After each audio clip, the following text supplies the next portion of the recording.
Why do I do that? Dig in my ear like a. Anyway, what's up, everybody? It is Roche Ball, y'all, and welcome back to my channel. Hi, you guys, and as everybody know, I stay rolling my eyes. I'm pretty much done with my work. All I have to do is, after this little bit break, I'm gonna get up, um, wring out those towels that I have soaking in the janitor's room with the sink, and hang it up around here, and then I have to just go mop the gym area, which is the last thing I have to do for the whole shift. And after that, I'm done for today. Mondays is the easiest day. I think I've said this on my channel before. None of the students are here. So since I'm a custodian at a small school, in case for my new subscribers I don't know. And Mondays, there's no children around. The kids don't have school. They have a 3-day weekend every weekend. Okay. And Mondays are the best days for me to do some deep cleaning, to work on certain projects like cleaning the windows and all of that, because I don't have to worry about kids and teachers coming in and out of the rooms, and I have to kind of scoot back. I have to make sure that I hurry up and get this window and this door dry, because I don't want any student or teachers to open up the door and water drips on the. Mondays are best for me to do that type of cleaning. So as I'm cleaning and detailing a lot of stuff, something came to mind. And I told myself, think about this every time I get impatient. Now, I asked God for a husband. And I was very, very, very specific about more of how I want him to be than more of how I want him to look. But at the same time, is I have to be working on what kind of woman he may want. You see what I'm saying? So I'm working on how to not react so quickly and so irrationally about things. I have to make sure that little things don't sweat me. I'm not gonna go tit for tat with anybody, tick for tack, whatever you want to call it. I don't need to respond. Silence is the best response. And I'm trying to get closer to God and all these other kind of different things, and be available for family and not be so isolated. We already live in separate places. So if there's a video chat like I had this morning with my mom and my sisters, I'm gonna be available for that. Even if I have to move certain things out the way.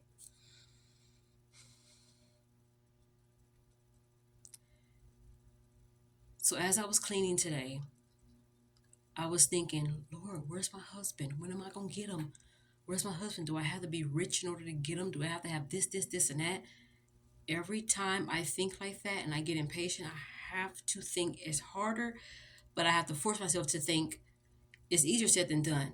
But I have to think when you go to a restaurant, okay, and whether you're taking yourself out, whether you're going on a date, whether you're going on a date with yourself or with family or just hanging out, just you decided to splurge. Or after work, I'm gonna go to the yard house and get me a nice steak dinner with my favorite drink and a glass of water, whatever. Take a book, blanket, whatever. Number one, when you go into this place, it may be crowded because everybody's trying to get them a seat and get some good food, right? You may have to wait. So they give you this little buzzer thing, right? You're waiting. You got to be patient. But this is where you want to go to eat. This is what you had a taste for all week. And you see a Friday night after work, I ain't going to have time to go home. I'm going to go to get me a meal just like this. So what if I smell like custodian and smell like day, whatever. I'm going to go treat myself out to a nice steak dinner. This is the place I want to go to, this restaurant right here. If I was in the valley, I'll be going to the mall, to the yard house. But I want to go wherever they have nice steak dinners. This is the place that I've been thinking about since Monday. And I said, I'm going to take myself out Friday after work. This is the place I desire to go to. So when you go there, whether you make reservations or not, you have to wait. They give you a buzzer to let you know about 30 minutes. It's a Friday night. Everybody's trying to go there.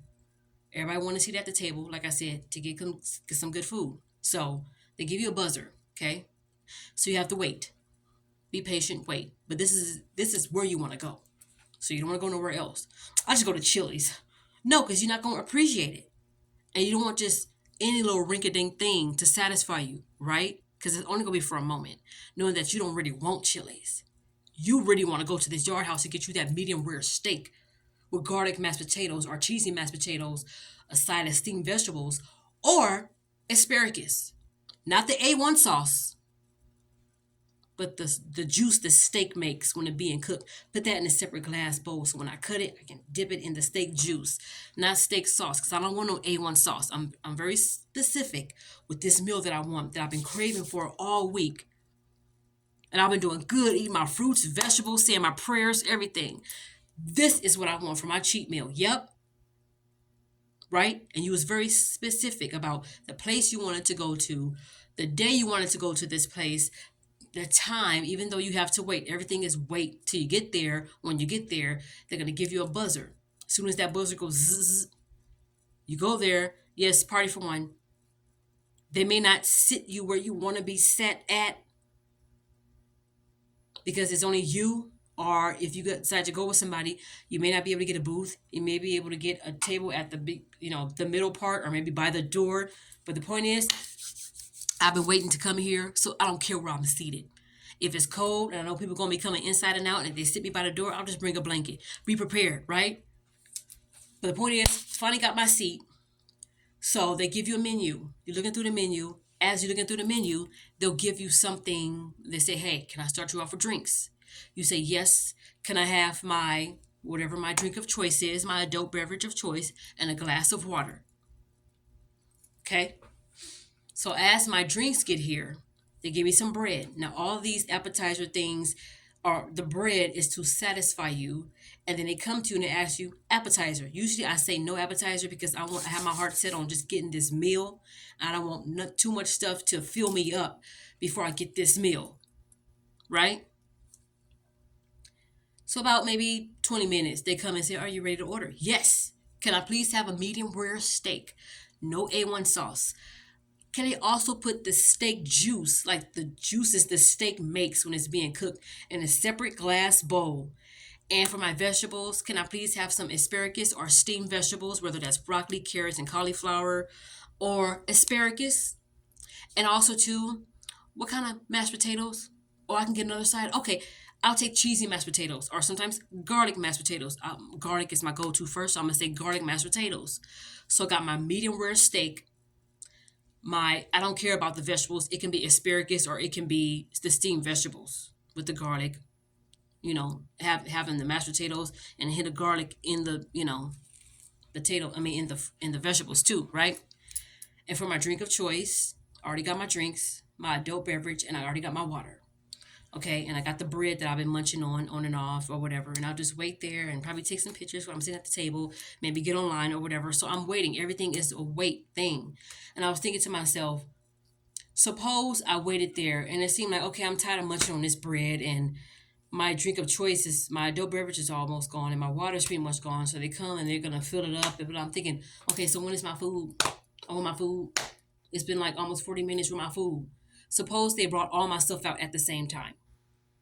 Now, a lot of people don't want the appetizers and their main course to come out at the same time. They get seated, get their drinks and their bread. Then they come around again and they get it looks like my elbow is ashy, but that's just the light that's coming from the thing. I promise my elbows are not ashy. I use Vaseline, cocoa butter. Anyway, so I don't want too much stuff to fill me up. That's why I don't never ask for appetizers because I have my heart set on what I got set on. Y'all can get, or if I decide to go with my family, if they decide to get appetizers, some guacamole dip or something with chips. Sometimes I may munch on that, but I really have my heart set on that main course. But they bring you out other things to kind of satisfy you until the chefs back there take this time giving you your main course. They got to cook it. They got to make sure it's cooked right. They go to school to make sure that a steak is well cooked the way you like it, whether it's well done, medium well, medium rare, and I think it's another one. But yeah, I like medium rare. R-A-R-E. Rare. That's me. Okay? My favorite kind of steak. But it's like 40 minutes, and I'm like, I'm about to walk out. But guess what? Suppose they brought me out as soon as I sat down, they brought my main course within 5 minutes. Steak ain't good. It look like it's well done. All right? They forgot my steak juice, so they set some A1 sauce right there. That's not what I asked for. And he gave me some soupy stuff, some salad stuff instead of my asparagus and mashed potatoes. This water, this glass is look like the forks are dirty. And I have to think what I asked God for. And I was very specific. What if he just threw me a bone and said, there you go? I'm going to always go back to him and be like, but Lord, this ain't what I want. Because I didn't wait. Because I was not patient. Because I wasn't satisfied with, here's something to pacify you. Like, before my husband comes, I got to work on saving a little bit better. I got to work on therapy. I got to work on making sure I'm a better person. So I can be a better person, not just for myself, but for that man. So I can become a better wife, a better person to be a wife, a better person to be a mother, a better person all the way the heck around. I got to get my relationship back intact with God, start being more involved in family situations. Why do I keep seeing something white? And just get myself together, get myself in school, be busy, stop being a lonely Larry and be like, huh, I really want to date, but no. So I had to think to myself, just like I don't want that food to just come out too fast and be presented to me any kind of way, cold everything, flat beer, this water glass is not, the bread is hard. God is the chef. As soon as we put our order in, we have to wait and be patient. And some of y'all already know this because your preachers have said it, your mama, your big mama, your husband, your wife probably had told you these things before. But it came to me as a reminder to me. And in case anybody out there is waiting on the same things from God or waiting on something from God, this is how it has to be. Now, some of us are like, okay, Lord, my health is declining. Can I get something now? Don't worry about man-made medicines. That's just going to keep you sick. God is the only healer. That's why he can go to these places, confuse the adversary, and they can look at your x-ray and be like, I thought we saw some tumors, but now we don't see them. Oh, well, it looks like you're going to be able to go home after a while. You can stop taking those medicines because I don't see the tumors. I have to wait for God to... He could be hiding my husband from me until I get it together.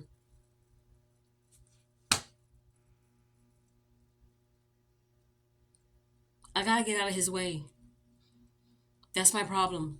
I gotta stop taking matters into my own hands. The Bible tells us not to lean to our own understanding. Stop taking matters into my own hands. I've been doing that when it came to a man. First of all, I have made wanting a husband a priority more than my relationship with God. More than get myself together. Now that I'm in school, well, now what? Now, I'm not going to lie. I still think about how it's going to be when I first meet him. But I don't want to keep being like, Lord, can I just get a sneak peek of who it is? I got to leave it alone. I'm still going to think about it because I can't just totally leave it alone. Some people say I met my husband. I was so involved in what I was doing. I just decided to stop. Put it in God's hands. I didn't even think about it. I was just so into what I was doing. The only time I'm not going to think about it is if I ask God, take away the thought of me wanting a husband right now so I can concentrate on you and everything else I have to do. I still want to think about it because that will give me hope. I still listen to stories on YouTube about how people met their husbands and wives because that gives me hope that one day it's going to be next. I keep running into a certain name. Everything I watch, everything I read, I see that name. And it's the name of the person I asked God for, which I'm not going to disclose. But at the same time I got to get busy doing something else that's going to help me out. Because I don't want to meet whoever my husband is. Or I don't want my husband to come and get me and I don't have nothing to my name. Let me get over my fear and go to the DMV, grab a book, study, learn how to drive. Let me get online and take some practice driving tests. So there's things I know I need to work on. And I used to ask God, Lord, can you bless me with my husband? Can he just meet me right now and maybe he can help me? No, I don't want God to give me a husband just so I can be a project for him or just lean on him for him to do everything for me. No, I want my husband to know that I got something going on for me. I got to have something to offer. Not just these Kelly Rowland, India R.E. dashing good looks I got. And these braids, these fine braids. But I got to have some brains. meaning I gotta have some kind of intellect to hold a conversation. I gotta speak up for myself. At the same time, is don't be nasty. There's a lot I gotta work on. You know. So I have to remind myself, if you don't want your steak dinner to come out any kind of way, you gotta wait. You gotta be patient. So anytime I get impatient and I want God to just give me my husband, you gotta think, you want this thing to be done right so you can enjoy it. You know, when you cut a steak and that juice falls in that middle of that steak, and even though the meat is pink and everybody gets so freaked out about that, but that's how steaks are made if you get a medium rare. And when you take a bite, it's chewy and nice and tender, and you're like, oh my gosh. And then you take that fork with that little piece of steak on it and you dip it in the steak juice, not steak sauce, because I do not like A1 sauce. I like steak juice. So pour the juice that the steak made into a glass bowl so I can look at the goodness, even though it's fatty and it's full of unhealthy stuff. But that's the way I like it. And if you want something from God, even if it's to stop a habit, it has to be His timing, His way. He already knows what you need because you already done asked it for it. So stop asking. And once you prayed about it, that's it. Meaning, leave it there. That's already been put. It's like when you go to any kind of store, you put in your order, then you just get your little ticket and then wait for them to call you until it's ready. Nobody wants to go to a burger stand and the fries are cold. Chili cheese fries, beans all hard, because I like chili with beans in it. When I get chili cheese fries. Same thing like when I went to Tip Top Burger in the Valley. Chili cheese pastrami fries. They make it as soon as you order it. Now, what if they gave me some food that was already sitting out up under a light? It's not going to be the same. I don't want God to just throw me a bone, just to shut me up. I don't want His permissive will. I want something that is His will in His time. I have to work on that. Be patient, because your time ain't His time. His time ain't your time. And if you ask Him for something, you're going to have to wait on His time. As hard as it is to admit, and as hard as it is to wait, I have to wait and be patient. As soon as I look up, there He is, standing 6 feet plus, and just looking at me. Be like, what? No, I asked it, God, for you. So that's just a note for me. And I want to share that with you guys. If anybody out there is waiting, we have to remember, we don't want our food or God to just give us something and let it look any kind of way. And we tell ourselves, look, this ain't what I asked for. Yes, it was. You were rushing me, so there you go. And we're going to find ourselves coming to God again. Lord, can you please take this out of my life? I don't want it. Well, you should have waited. I'm not saying that's what God is going to say, but that's what's going to happen if we don't wait. We start taking matters into our own hands. I said, Lord, I'm off the dating websites. I want you to write not only my life story, but my love story as well, because that's a part of my life. Let your will be done. Yes, I want things that I asked you for specifically. I wrote them down in my journal and I was very specific about it, even how I want my apartment. And I got to work towards these things, and I have to wait, not taking matters into my own hands. Just because the iron, you know how people say strike when the iron is hot? Sometimes you may not be able to do that. So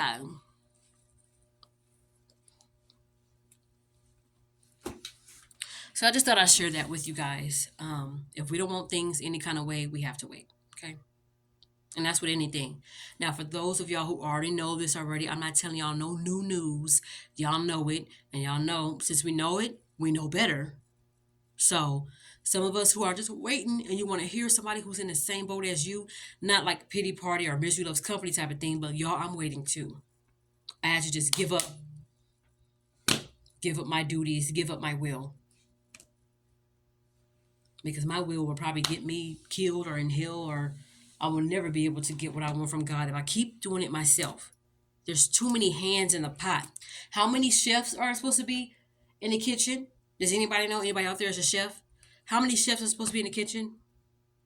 I know there's a sous chef, the executive chef, but I didn't ask for you to come here. If you're waiting on me to give you your food, why are you in this kitchen for? I heard what you said. You want a medium rare steak with the steak juice. You want your cheesy mashed potatoes or your garlic mashed potatoes. You want your asparagus or your steamed vegetables. Okay, you got bread out there. Okay, the waiter's gonna come and give you some more bread if you need it. The waiter's gonna come and fill up your water and probably give you another beer if you want it.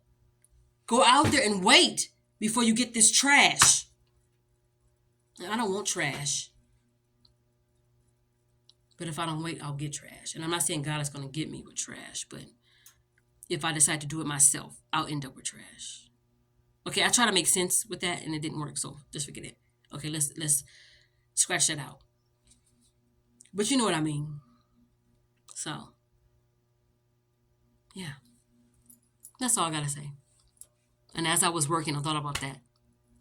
So thank you, Lord, because I want my medium rare steak that's juicy and everything. Ooh. I should take myself out to give me a steak.